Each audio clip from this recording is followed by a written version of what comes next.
وأحبائه وأمته أجمعين.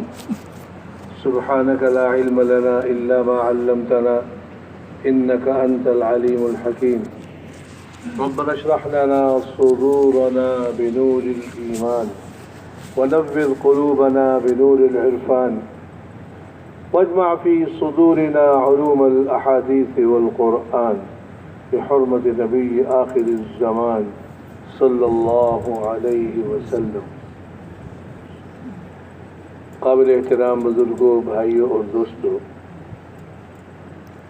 اللہ سبحانہ و تعالیٰ نے ہم پر یہ بہت بڑا احسان فرمایا کہ اللہ پاک نے ہمیں اسلام کی دولت سے نوازا اور جناب محمد مصطفیٰ احمد مجتبیٰ صلی اللہ علیہ وسلم کی امت میں سے پیدا فرمایا. ہدایت کی نعمت پر، اسلام کی نعمت پر اللہ کا شکر ادا کرنا یہ ایک مستقل حکم ہے. صحابہ کرام بیٹھتے تھے اور اللہ کی اس نعمت کا شکر ادا کرتے تھے تو حضور پاک صلی اللہ علیہ وسلم تشریف لاتے، ان سے پوچھتے بھئی کس لیے بیٹھے؟ اور کہتے اس لیے بیٹھے تاکہ اللہ کا شکر ادا کریں کہ اللہ پاک نے ہمیں اسلام کی دولت عطا فرمائی.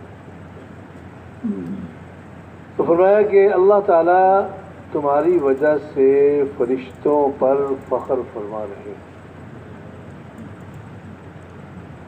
تو اس پر ہمیں اللہ کا شکر ادا کرنا چاہیے دل سے کہ اللہ تیرا شکر، تو نے مجھے مسلمان بنایا، تو نے مجھے حضور پاک صلی اللہ علیہ وسلم کی امت میں سے بنایا. جیسے حضور پاک صلی اللہ علیہ وسلم سارے نبیوں سے افضل ہیں، ایسے ہی یہ امت بھی ساری امتوں سے افضل ہے. جیسے حضور پاک صلی اللہ علیہ وسلم سب سے آخری نبی ہیں، اسی طرح یہ امت بھی سب سے آخری امت ہے. لا نبی بعدی ولا امت بعدکم، میرے بعد کوئی نبی نہیں، تمہارے بعد کوئی امت. اور پھر جیسے اللہ تعالیٰ نے انبیاء علیہم السلام کو چنا ہے،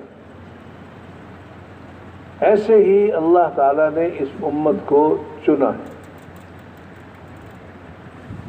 اللہ پاک کا ارشاد ہے وَجَاهِدُوا فِي اللَّهِ حَقَّ جِهَادِهِ هُوَ اجْتَبَاكُمْ.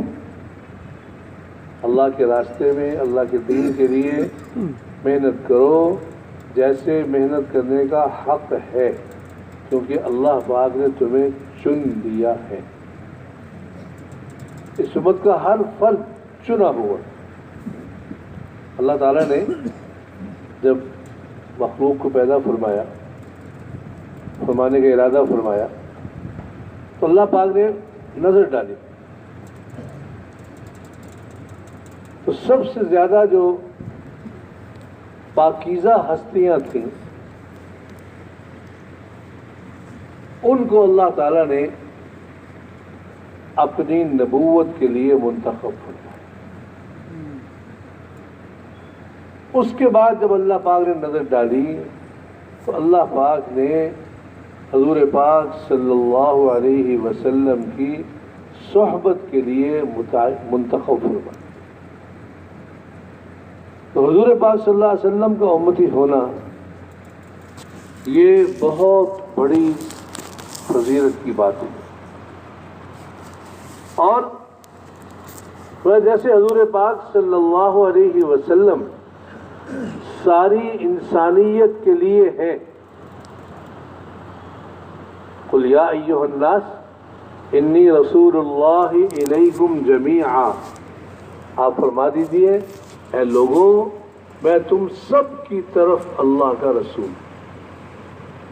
وما ارسلناک الا کافۃ للناس بشیرا ونذیرا.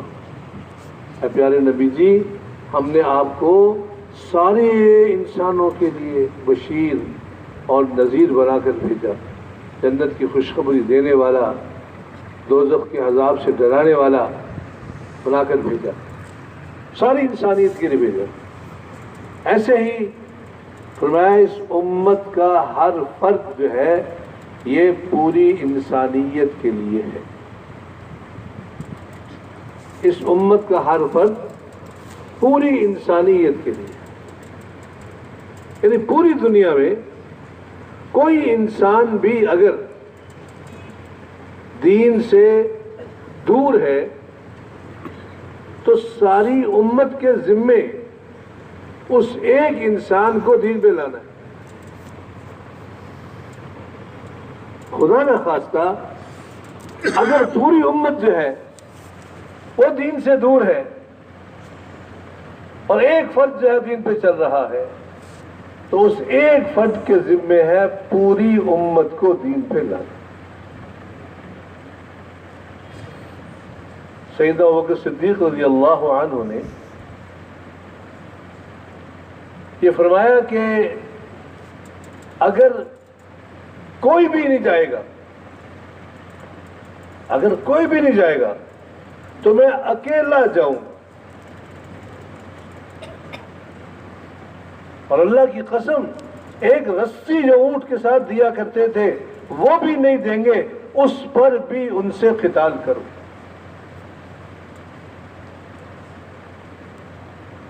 دین میں کمی آئے اور ابوبکر زندہ رہے، یہ نہیں ہوئی۔ یہ اس امت کے ہر امتی کا جذبہ ہونا چاہیے۔ تو اللہ پاک نے دنیا اور آخرت کی پوری کامیابی عطا فرمانے کے لیے اللہ نے اپنا پورا دین نازل کیا، اور اللہ پاک نے کامیابی کو پورے دین کے ساتھ جوڑا،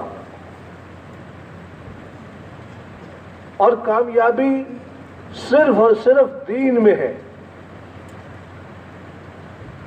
دین کے بغیر کامیابی نہیں ہے، نہ دنیا کی کامیابی ہے نہ آخرت کی کامیابی۔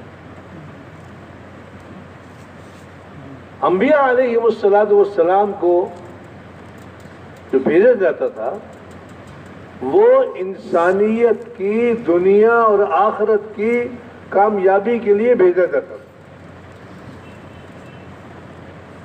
کوئی نبی کسی اور کام کے لیے نہیں آیا۔ کوئی نبی جو ہے وہ کھیتی باڑی کے لیے آیا ہو، تجارت کے لیے آیا ہو، کارخانے لگانے کے لیے آیا ہو،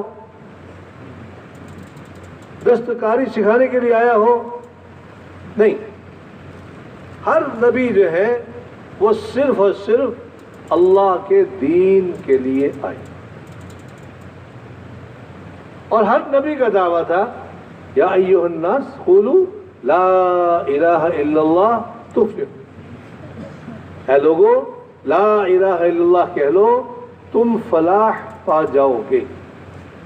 اور فلاح کا مطلب ہے دنیا کی ہر قسم کی کامیابی اور آخرت کی ہر قسم کی کامیابی۔